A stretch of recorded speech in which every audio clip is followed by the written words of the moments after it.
ಶ್ರೀ ಗಣಪತಿ ಶಾರದಾ ಗುರುಭ್ಯೋ ನಮಃ. ಶ್ರೀರಾಮ ರಾಮ ರಾಮೇತಿ ರಮೇ ರಾಮೇ ಮನೋರಮೆ ಸಹಸ್ರನಾಮ ತತ್ತುಲ್ಯಂ ರಾಮನಾಮವರಾನನೆ. ಶ್ರೋತೃಗಳಿಗೆ ಶ್ರೀಮದ್ ವಾಲ್ಮೀಕಿ ರಾಮಾಯಣದ ಯುದ್ಧಕಾಂಡದಲ್ಲಿ ಇಂದ್ರಜಿತುವು ವಿಭೀಷಣನನ್ನು ಹಾಸ್ಯ ಮಾಡಿದುದು, ವಿಭೀಷಣನು ಅವನನ್ನು ನಿಂದಿಸುತ್ತಾ ತನ್ನ ಅಭಿಪ್ರಾಯವನ್ನು ಪುನಃ ಪ್ರತಿಪಾದಿಸಿದುದು ಎಂಬ 15ನೆಯ ಸರ್ಗಕ್ಕೆ ಸ್ವಾಗತ. ಬೃಹಸ್ಪತಿ ಸ್ತುಲ್ಯ ಮತೇರ್ವಚವಚಸ್ಥ ನಿಶಮ್ಯ ಯತ್ನೇನ ವಿಭೀಷಣಸ್ಯ ತಥೋ ಮಹಾತ್ಮಾಂ ವಚನಂ ಬಭಾಷೆ ತದೇಂದ್ರಜಿನ್ಯೈ ಋತಯೋಧ ಮುಖ್ಯ. ಬೃಹಸ್ಪತಿಯ ಬುದ್ಧಿಗೆ ಸಮಾನವಾದ ಬುದ್ಧಿಯಿಂದ ಕೂಡಿದ್ದ ವಿಭೀಷಣನ ಮಾತುಗಳನ್ನು ಪ್ರಯತ್ನಪೂರ್ವಕವಾಗಿ ಕೇಳಿದ ನಂತರ ರಾಕ್ಷಸ ಸೈನಿಕರಿಗೆ ಮುಖ್ಯಸ್ಥನಾದ ಮಹಾತ್ಮನಾದ ಇಂದ್ರಜಿತುವು ಹೇಳಿದನು. ಕಿನ್ನಾಮತೆ ತಾತ ಕನಿಷ್ಠವಾಕ್ಯಮನರ್ಥಕಂ ಚೈವ ಸುಭೀತವಚ್ಚ ಅಸ್ಮಿನ್ ಕುಲೆ ಯೋಪಿ ಭವೇನ್ನ ಜಾತಃ ಸೋಪಿ ದೃಶಂ ವೈವ ವದೇನ್ನ ಕುರ್ಯಾತ್. ಚಿಕ್ಕಪ್ಪ, ನೀನು ಬಹಳ ಭಯಪಟ್ಟುಕೊಂಡಿರುವವನಂತೆ ನಿರರ್ಥಕವಾದ ಈ ಮಾತುಗಳನ್ನೇಕೆ ಆಡುತ್ತಿರುವೆ? ಹೀಗೆ ಮಾತನಾಡುವವನಾಗಲಿ ಇಂತಹ ಕಾರ್ಯವನ್ನು ಮಾಡುವವನಾಗಲಿ ನಮ್ಮ ಕುಲದಲ್ಲಿ ಹುಟ್ಟಲೇಬಾರದಾಗಿತ್ತು.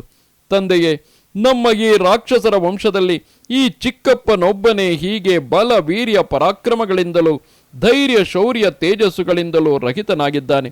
ಹೇಡಿಯೇ ಚಿಕ್ಕಪ್ಪ, ಆ ಮಾನವ ರಾಜಕುಮಾರರು ಎಷ್ಟು ಮಾತ್ರದವರು? ನಮ್ಮಲ್ಲಿರುವ ಸಾಧಾರಣ ರಾಕ್ಷಸನೊಬ್ಬನೇ ಅವರಿಬ್ಬರನ್ನು ಸಂಹರಿಸಬಲ್ಲನು. ಹೀಗಿರುವಾಗ ನೀನೇಕೆ ಹೀಗೆ ನಮ್ಮನ್ನು ಭಯಪಡಿಸುತ್ತಿರುವೆ? ನಾನಾದರೂ 3 ಲೋಕಗಳಿಗೂ ಅಧಿಪತಿಯಾದ ದೇವರಾಜನಾದ ಇಂದ್ರನನ್ನೇ ಸ್ವರ್ಗದಿಂದ ಸೆಳೆದು ತಂದು ಭೂಮಿಯಲ್ಲಿ ಬಂಧಿಸಿಟ್ಟಿದ್ದೆನು. ಆ ಸಮಯದಲ್ಲಿ ಸಮಸ್ತ ದೇವತೆಗಳು ಭಯಪೀಡಿತರಾಗಿ ದಿಕ್ಕಾಪಾಲಾಗಿ ಓಡಿ ಹೋದರು. ಬಲಪೂರ್ವಕವಾಗಿ ನಾನು ಐರಾವತದ 2 ದಂತಗಳನ್ನು ಕಿತ್ತು ಹಾಕಿ ಅದನ್ನು ಭೂಮಿಯ ಮೇಲೆ ಕೆಡವಿದೆನು. ಆ ಸಮಯದಲ್ಲಿ ಆ ಆನೆಯು ಗಟ್ಟಿಯಾಗಿ ಕಿರುಚಿಕೊಳ್ಳುತ್ತಿದ್ದಿತು. ಆ ನನ್ನ ಭಯಂಕರ ಪರಾಕ್ರಮದಿಂದ ನಾನು ಸಮಸ್ತ ದೇವತೆಗಳನ್ನು ಭಯದಿಂದ ನಡುಗಿಸಿಬಿಟ್ಟೆನು. ಅಂತಹ ನಾನು ದೇವತೆಗಳ ದರ್ಪವನ್ನು ದಮನ ಮಾಡಲು ಸಮರ್ಥನಾಗಿದ್ದೇನೆ. ದೊಡ್ಡ ದೊಡ್ಡ ದೈತ್ಯರಿಗೂ ಶೋಕವನ್ನುಂಟು ಮಾಡುವ ಸಾಮರ್ಥ್ಯವು ನನಗಿದೆ.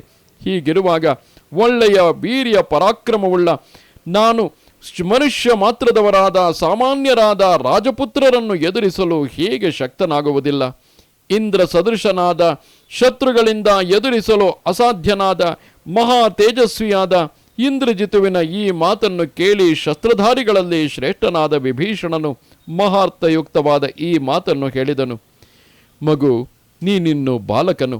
ನಿನ್ನ ಬುದ್ಧಿಯು ಸ್ವಲ್ಪವೂ ಪಕ್ವವಾಗಿಲ್ಲ. ನಿನಗೆ ಕರ್ತವ್ಯ ಅಕರ್ತವ್ಯಗಳ ವಿಷಯದಲ್ಲಿ ನಿಶ್ಚಿತವಾದ ಬುದ್ಧಿಯಿಲ್ಲ. ಆದುದರಿಂದ ಆತ್ಮನಾಶಕ್ಕಾಗಿಯೇ ನೀನು ನಿರರ್ಥಕವಾದ ಈ ಅನೇಕ ಮಾತುಗಳನ್ನಾಡುತ್ತಿರುವೆ. ಮೇಘನಾದ, ನೀನು ರಾವಣನಿಗೆ ಮಗನೆಂದು ಹೇಳಿಕೊಂಡು ಬಹಿರಂಗದಲ್ಲಿ ಅವನ ಮಿತ್ರನಂತೆ ತೋರ್ಪಡಿಸಿಕೊಳ್ಳುತ್ತಿರುವೆ. ಆದರೆ ಅಂತರಂಗದಲ್ಲಿ ನೀನು ನಿನ್ನ ತಂದೆಗೆ ನಿಜವಾದ ಶತ್ರುವೇ ಆಗಿರುವೆ. ಏಕೆಂದರೆ ನೀನು ರಾಘವನಿಂದ ರಾಕ್ಷಸರ ವಿನಾಶವಾಗುವುದೆಂಬುದನ್ನು ಕೇಳಿಯೂ ಮೋಹವಶನಾಗಿ ಅವನೊಡನೆ ಯುದ್ಧ ಮಾಡಲು ಅನುಮತಿಸುತ್ತಿರುವೆ. ನಿನ್ನ ಬುದ್ಧಿ ಈಗ ಬಹಳ ಕೆಟ್ಟಿದೆ. ಈಗ ನಿಶ್ಚಯವಾಗಿಯೂ ನೀನು ವಧಾರ್ಹನೇ ಆಗಿರುವೆ. ನಿನ್ನನ್ನು ಇಲ್ಲಿಗೆ ಕರೆಸಿಕೊಂಡಿರುವ ಈ ನಿನ್ನ ತಂದೆಯು ವಧಾರ್ಹನೇ ಸರಿ.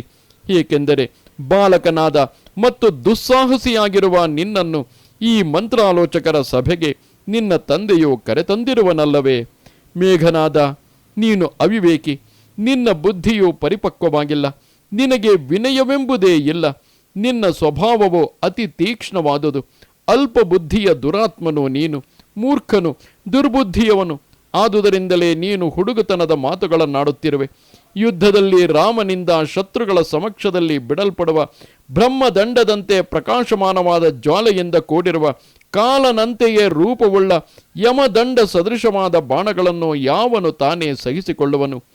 ಧನಾನಿ ರತ್ನಾನಿ ವಿಭೂಷಣಾನಿ ವಾಸಾಂಸಿ ದಿವ್ಯಾನಿ ಮಣಿಂಶ್ಚ ಚಿತ್ರಾಂ ಸೀತಾಂಚ ರಾಮಾಯ ನಿವೇದ್ಯ ದೇವೀಂ ವಸೇಮ ರಾಜನ್ ನಿಹವೀತ ಶೋಕಾಹ. ಮಹಾರಾಜ, ಧನ ರತ್ನಗಳನ್ನು, ಸುಂದರವಾದ ಆಭರಣಗಳನ್ನು, ದಿವ್ಯವಾದ ವಸ್ತ್ರಗಳನ್ನು, ವಿಚಿತ್ರ ಮಣಿಗಳನ್ನು ಸೀತಾದೇವಿಯೊಡನೆ ಶ್ರೀರಾಮನಿಗೆ ಸಮರ್ಪಿಸಿ ಶೋಕರಹಿತರಾಗಿ ಈ ಲಂಕೆಯಲ್ಲಿ ವಾಸ ಮಾಡಿಕೊಂಡಿರೋಣ. ಇದು ಶ್ರೀಮದ್ ವಾಲ್ಮೀಕಿ ರಾಮಾಯಣದ ಯುದ್ಧಕಾಂಡದಲ್ಲಿ 15ನೆಯ ಸರ್ಗವು. ನಮಸ್ತೆ ಶಾರದೆ ದೇವಿ ಕಾಶ್ಮೀರ ಪುರವಾಸಿನಿ ತ್ವಾಮಹಂ ಪ್ರಾರ್ಥಯೇ ನಿತ್ಯಂ ವಿದ್ಯಾದಾನಂಚ ದೇಹಿಮೆ ನಮಸ್ಕಾರ.